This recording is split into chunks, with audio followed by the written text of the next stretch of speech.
Hello, Bronwynlund here from BronHolm Tours. I'm here with my husband Tony Lund. Hello. And we're going to do a walk around Copenhagen today. So we're not on Bornholm, we're actually on holidays in Copenhagen. And while we're here, we thought we might do a bit of a film. Also where the Crown Prince and Crown Princess live. We're going to walk through their square and out onto the canal and down past the Opera House and end the tour actually on Nyhavn or New Harbour, which is just a lovely part of the city. So we hope you enjoy the tour. Yeah, so lots of places around Copenhagen that have things like this in the recreational areas, what do you call it? Where you relax. Yeah, where you can bring the kids and they can get rid of their energy on the swings and stuff, while you sit and read the paper or keep an eye on them, or there's lots of cool have a chat with your friend if you look out for them. It's actually a very kid-friendly place, Copenhagen. People can leave their children sleeping in prams outside the cafes. That's caused a bit of an international stir, hasn't it? Yes. And usually we say that they can sleep out in prams and usually unsupervised down to -10 degrees. Yeah, so they can of course turn into little Vikings and be toughies. Yeah. I think that's where it all stems from, isn't it? Now, the reason why we chose to actually start the film in that square was to show you the square, because we thought that was just a lovely square. But also because walking down this street and into the palace square is actually, it's quite a dramatic experience to come out into the square. So we thought it might be interesting to walk down this street and also understand the relationship of the buildings, I've actually which would have all been merchant, wealthy. You know, this is where all the wealthy relatives of the kings and queens would live. So these are pretty. I can't actually remember one of these side streets. I actually took some courses while I was studying as a banker. And we had some education in here. I can't remember if it was this street or one of the other side streets, but it was quite magnificent inside. Yeah, the buildings inside are just so all around this area, actually, all this area of Østerport, isn't it? Isn't it the section of? It's the east section of the city anyway. Is where the wealthy. Yeah.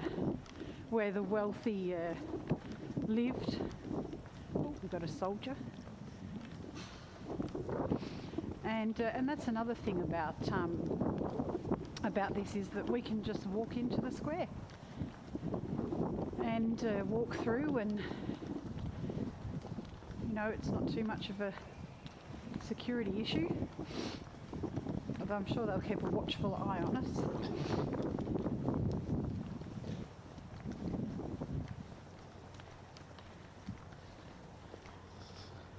They might even ask us to stop filming, actually. No. Let's see. Could imagine. If they do or not. But these are the 4 palaces. Yep, so these are the 4 palaces, and they were originally merchants' palaces. And then what happened was the palace, which is now the parliament in town, burnt down. A lot of things burnt down in Copenhagen. They've had quite a lot of fires over the years. And when the palace burnt down, the king of the time actually commandeered these palaces, and the royal family moved in. So the Queen lives in this palace to our right, and Crown Prince Frederick and Crown Princess Mary live in this palace to the left. And then the palace behind us, to our left, that's actually a museum, and you can go in there and, you know, see the history of the royal family and all the photos, and get a little bit of a idea of the history from the royal family's perspective. The canal's that way, isn't it? I'm wandering off in completely the wrong direction. So yeah, so normally if the Queen is home, they are raising a flag in the building she's actually in.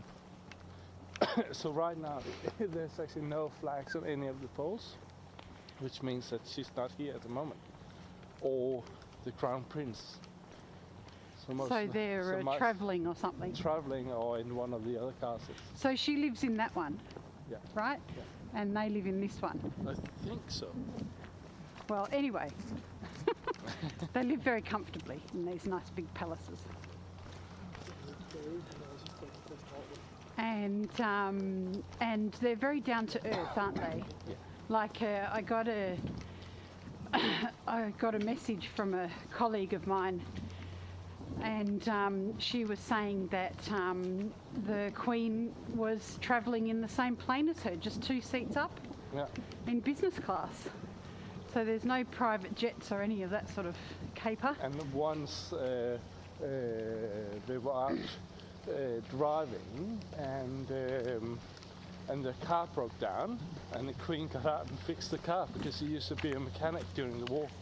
No, that's the Queen of England. Queen of England. That was Queen Elizabeth, not Queen Margrethe. But it's a good story. I love that story. I love that story. I can't remember. So here we are. That's all right. I make these historical blizzards all the time, so everybody's pretty used to that. Now, these are lovely gardens. I think they're almost like the palace gardens. I'll just move away from the fountain because it's a bit loud. And actually, the Queen has been seen here walking her dachshund. She has a dachshund, this Queen. The Queen of England has the corgis. So we'll just... Look at that cherry blossom. Yeah, that's really pretty, isn't it?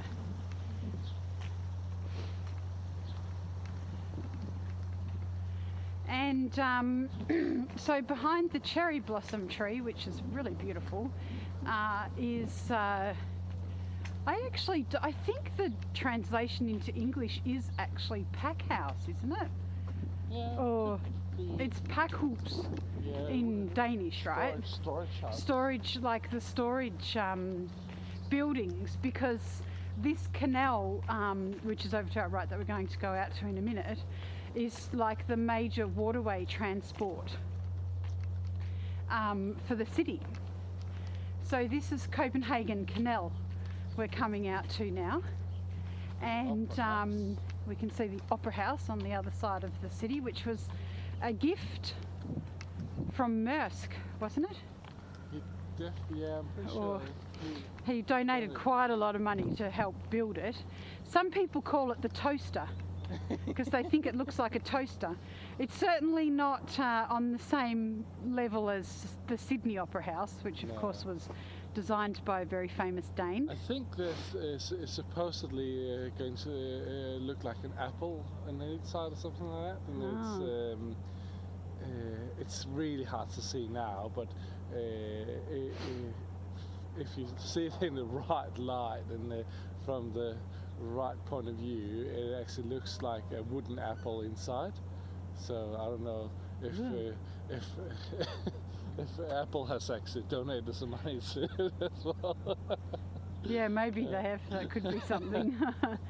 So, but before the Opera House was there, that side of the canal was all defence. So you can see up to the left, there's a military ship, naval ship, and the barracks and all of that area was defence. And all along here, you can see the buildings behind the Opera House, and over to the right, that was the barracks. That's where the soldiers lived. But now, of course, they're very expensive and well sought after apartments. Very nice spot to live. there. And I guess it's a bit like a... It's a Greenpeace. Yeah, that's the Greenpeace ship. Oh, you can come and have a look at it from 10 till 3. So, come on. No.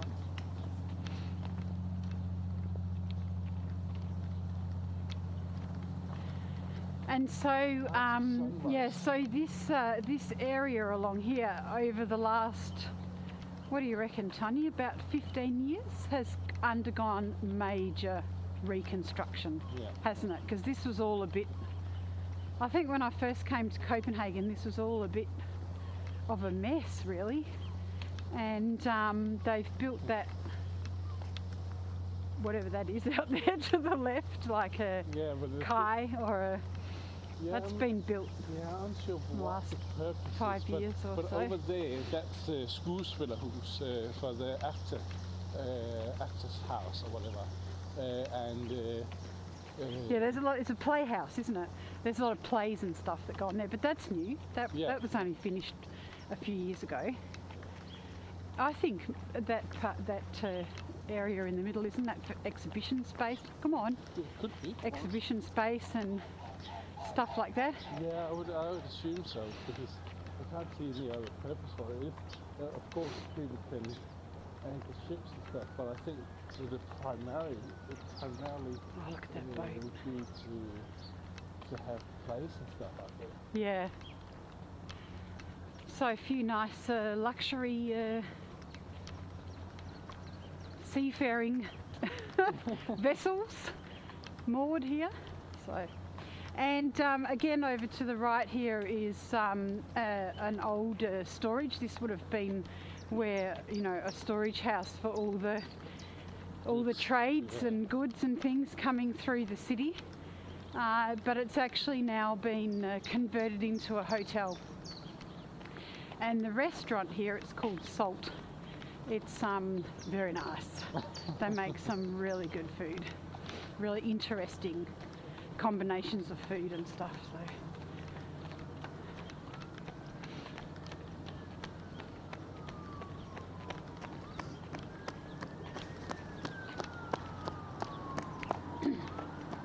I think it was UK's building before the East Company.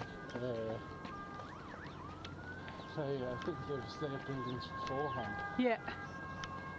Yeah, so because Denmark did actually colonise a few places, didn't they? They did actually manage to, and so there was a lot of trade coming through here, of course. Copenhagen, the word Copenhagen, or the word in Danish, København, it actually means trade harbour, doesn't it? Køb is to buy. Yeah. And we had a few trading harbours. islands in the Caribbean, and we had some on the west coast of Africa, and quite a few other places. So so everyone was in on it. Yeah. The other thing is we're going to follow the canal around, but and keep that on our left. But the other thing is it is actually quite nice just to walk through the streets between here and Nyhavn, because it's just full of little shops and buildings that have been built as a result of the wealth that just passed through this city at the time. So, might go on this side so people can have a view of the harbour, even though I'm sure it's nice to have a view of you too. But it's an absolutely glorious day, and actually we didn't mention at the beginning of the tour that it's 7 o'clock in the morning. We decided to do the tour very early because it gets very busy later in the day, you know, with a lot of tourists, and so it's nice to walk around and enjoy these places, you know, in the quiet of the early morning. I feel anyway. It's a beautiful morning as well. We're just at the end of winter now, so we're really coming into spring, And apparently it should be been close very to mild 20 weather. degrees one of these days. It's just very hot for April. well, I think it's going to be a long hot summer again, like we had last year. Last year was crazy. Yeah. Well, it was just like Australia, really. So, I didn't get up in the 40s. no, it didn't get up in the 40s, but it got up into the mid-30s, didn't it, a few times? So that's pretty hot for Denmark. The 30 is 86 Fahrenheit. Yeah. And again, you can see on the opposite side of the canal typical storage houses. So all of these storage houses and merchants' buildings, they have been converted into apartments, and yeah, they're very sought after. And over to our left, that's Papirø. Yes, the paper island. And have they still got it set up? Oh, there's markets over there, isn't there? It was Yeah. a street market, street food market. Yeah, but they also have that indoor market over there. Yeah. Which was hugely expensive. And that, Oh, is that why it closed down, is it? no, it didn't close down. It's only the one in the Vesterport that closed down. Ah, okay. I thought it closed down. No. But yeah, it was very, very busy, wasn't it? We went there, it was very, very hot that day. Yeah. But, And just over to the left is the spire of St Mary's Church. And you can actually go outside and go up those steps on the outside of the spire. It's a bit scary. I did it once with my brother and it was a very windy day and it wasn't so smart to do that, but we did. So this is a lovely picnic area, and it's actually here where you can get the ferry. There's a ferry that goes up and down, or the water bus. It's more like a water bus actually, isn't it? And you can get it here and you can take it down the canal and up the canal. And they've just built this, this bridge has just opened about a year ago, hasn't it? Pedestrian bridge. yeah, there was a big Pedestrian hoo-ha about bicycle that bridge. because the company building it went bankrupt and stuff like that. So yeah. And didn't they build it like it didn't meet properly in the middle or something? So they had Yeah. to make a design change because they started it over there too far to the left or something. And then when they got about halfway through building each end, they were like, oh, it's actually not going to meet in the middle. So they had to redesign it. Oh dear. Good to know we're not the only ones that make mistakes, Tony. I never do. So this is, so now we're coming into Nyhavn. We're just going to walk down because this is just a lovely, lovely spot. And this is probably the most touristy spot of Copenhagen, isn't it? It's where all the tourists come and all the tour buses, and you can have your canal tour, which is, you know, I would really recommend that because it gives you a completely different perspective of Apparently the this city. one goes to Wien, which is of Sweden. Oh yeah. So So you can get the boat to Sweden from here. That's pretty nice. yeah. Flakford, that's an old fortification as well, you can say that too. Yeah. So yeah. A bit like, same concept as Christians Ooh, really, Yeah, a bit like, I guess. It's a bit smaller than Christians. Yeah, and I don't think they stole the stones from Hammershus to build like they did with the... So all along this street is apartments. So people have lived along here, all the merchants, and Hans Christian Andersen actually lived on this street and wrote some of his stories from here. And yeah, so and it is packed full of restaurants, so people come up and down here to eat and drink. Yeah, a lot of al fresco dining along here in the summer, and so so it was built in the 1600s, so about 400 years old this area as it stands now. So not as old as Gameltor you know, the other squares in the centre of the city, which, you know, have racked up a millennium of years. But it's still an area with quite a bit of history. Yeah.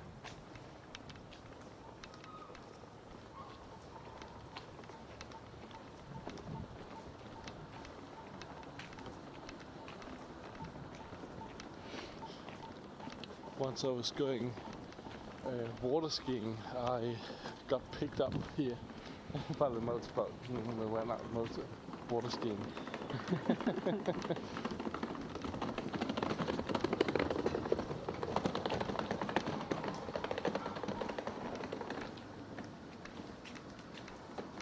can't even remember which one is the house. Is that the brown one? I think it is. That's Hans Christian Andersen lived in. There is one of the houses does have a small plaque on it saying that that's where he lived. Can't remember which one. But they point it out when you go on the canal tour. Yeah. So go on the canal tour. Yeah, so go on the canal tour. Or maybe one day we might go on the canal tour and ask them if we can film it. Yeah.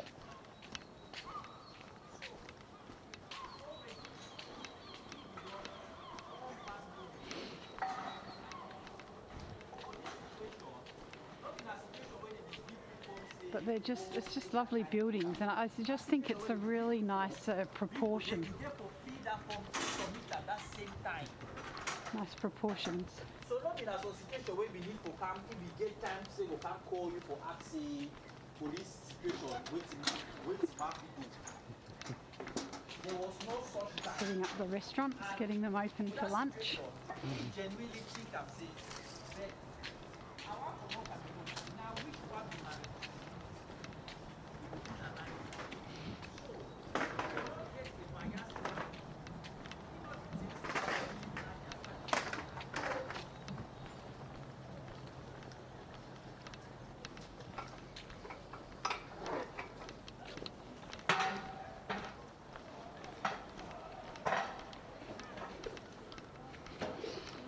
And obviously at the top of the harbour here is the King's New Square, or Kongens Nytorv.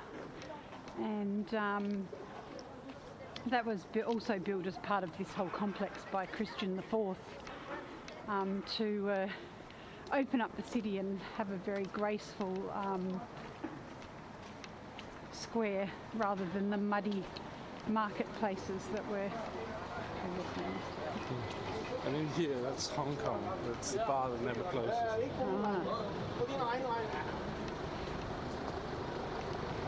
So we just walked past the bar that never closes, Hong Kong. I guess Hong Kong's a city that never sleeps, isn't it? Or was that Bangkok? Can't remember. So so Kongens Nytorv was built by Christian IV as an alternative to the muddy market places of the two squares further into the city.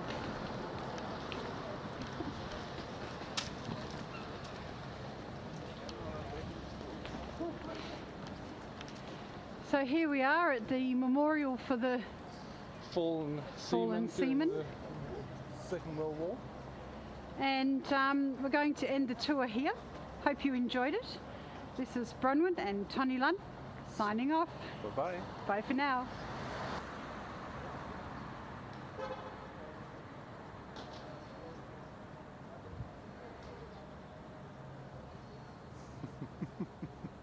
"20 seconds is a long time, isn't it?" When you're waiting for it to happen.